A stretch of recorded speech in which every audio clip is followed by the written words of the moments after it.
eu vou fazer uma pequena provocação aos meus convidados. Tinha um amigo que uma vez disse assim, olha, a mudança política geral no mundo, com o fim do chamado socialismo real, na verdade embutiu uma distinção entre o desenvolvimento analógico e o digital. E o digital a gente lembra aquele 1-0, uma coisa muito numérica.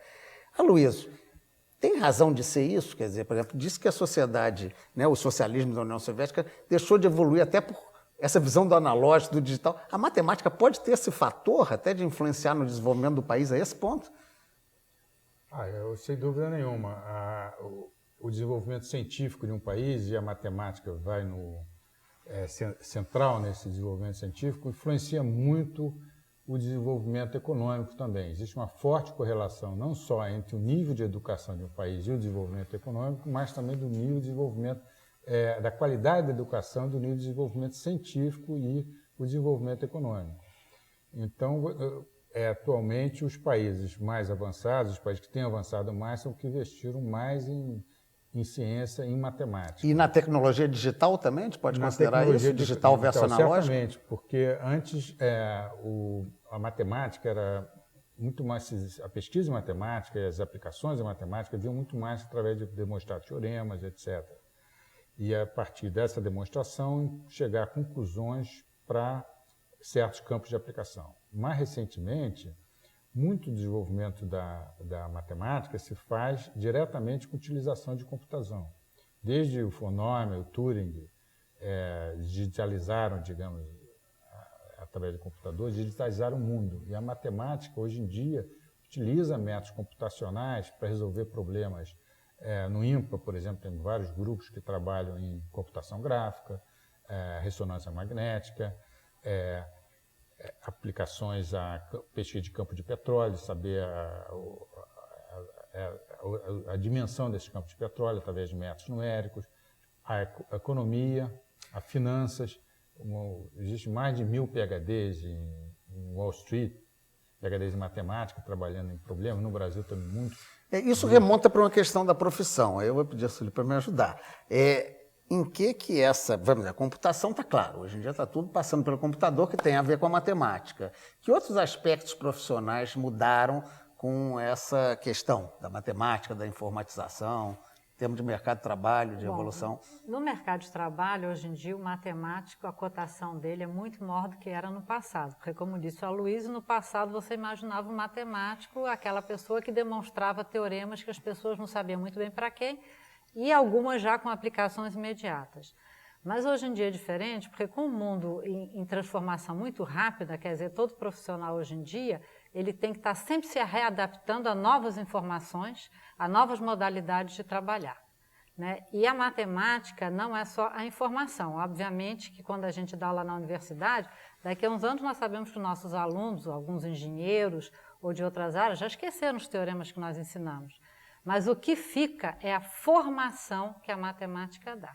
A capacidade de adquirir informações, de criticar aquelas informações, de saber para que elas servem. E hoje em dia, com o mundo em mudança tão rápida, principalmente a parte tecnológica, o profissional ele tem que estar sempre se atualizando. Ele não vai fazer hoje o que ele vai fazer daqui a 15, 20 anos. Né? Nos 20, 30 anos que ele vai trabalhar ou mais, ele vai ter que sistematicamente mudar a forma de pensar, a forma de abordar, a forma de entender dados, a forma de comparar parâmetros.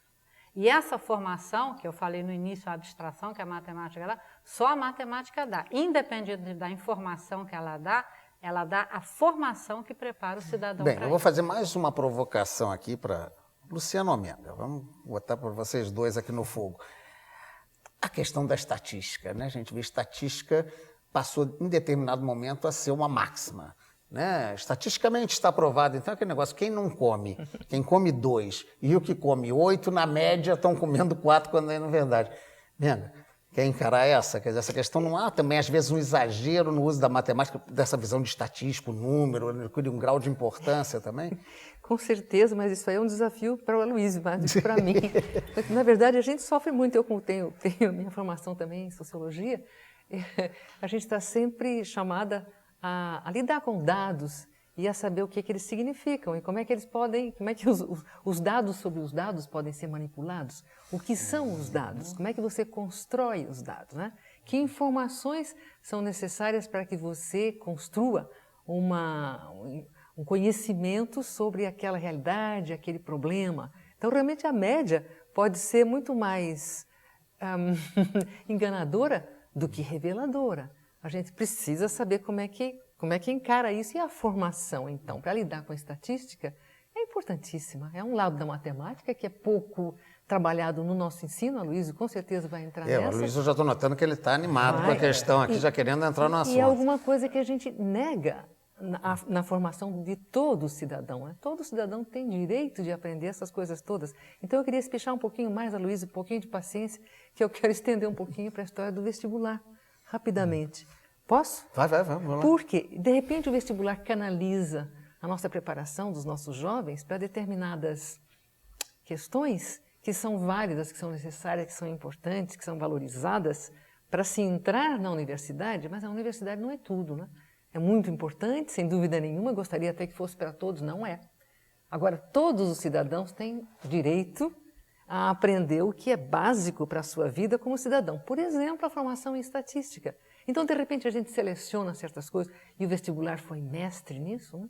Ele fez com que as coisas se canalizassem para certos fins, deixando muitos e muitos, que são parte da formação geral do cidadão, deixando na obscuridade. Ela até ficou olhando para o Luciano, porque sendo professor de vestibular parece que é outro estigma. Mas deixa eu dar um tempo aqui para o Luiz poder tomar essa questão da estatística.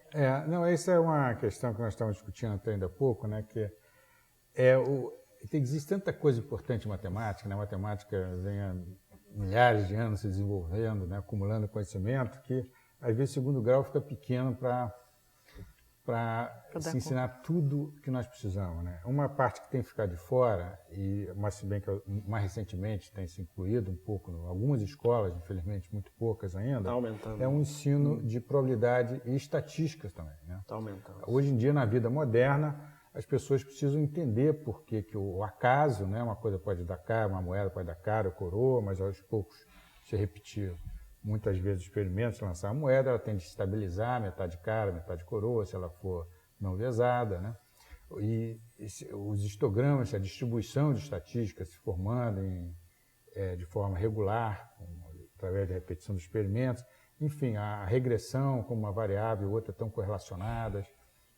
Isso aí dá um preparo indispensável ao cidadão de hoje.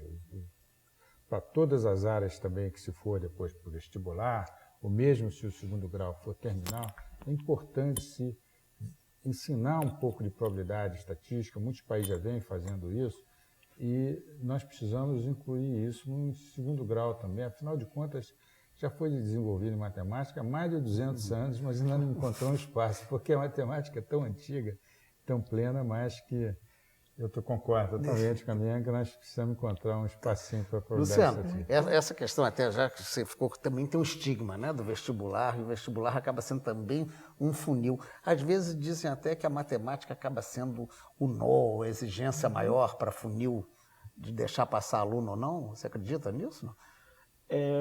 Eu acredito que é um dos principais funis, não só acredito, como vejo que isso ocorre, e acredito que é importante que seja, e que continue sendo, né? Porque o aluno precisa chegar à universidade com conhecimentos importantes de matemática.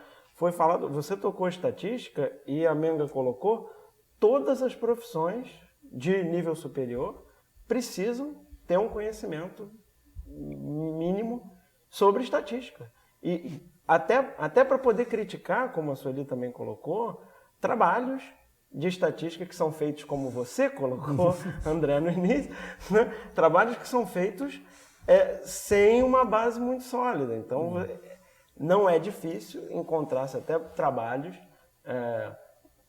pseudocientíficos com estatísticas a respeito de pesquisas realizadas com uma amostra de 8 pessoas. Eu já li. Ou essa coisa da média, né? Eu comi pouquinho, você comeu muito, mas na média nós comemos muito bem, igual. Né? A média, aliás, eu acho perfeita, né? A média é muito interessante em vários aspectos. Por exemplo, eu gosto muito de uma analogia que eu vi numa palestra de Pedro Bandeira, se não me engano. Excelente palestra. Ele coloca uma analogia da média que a gente faz na escola, das notas, e o médico. Então você fica internado no hospital, né? E você tem um determinado exame de sangue, não importa. Aí você está lá, o normal tem que ser, digamos que o normal seja 5. Aí o seu primeiro exame é 1, o segundo é 2, o terceiro é 3, né? Aí você vai subindo e daqui a pouco você está com 6 acima do normal, quer dizer, o médico poderia chegar para você e dizer, vai para casa, né? Aí ele, não, veja, na média aqui você ainda está em 3,5, então eu não vou te dar alta, tá certo? Então, são análises muito interessantes, que também na escola a gente vê, na nossa escola a gente está colocando, está fazendo experiências de avaliação em que a gente não leva em conta só a média, mas a evolução do aluno. Porque se o aluno chega no final do ano e ele aprendeu, que importa se ele não sabia no início do ano? É verdade. Bem, eu vou ter que fazer mais um pequeno intervalo e vamos voltar tentando ver, afinal de contas, o que nós prometemos no início. Quais são as medidas para a gente exorcizar o medo do fantasma da matemática? Até já.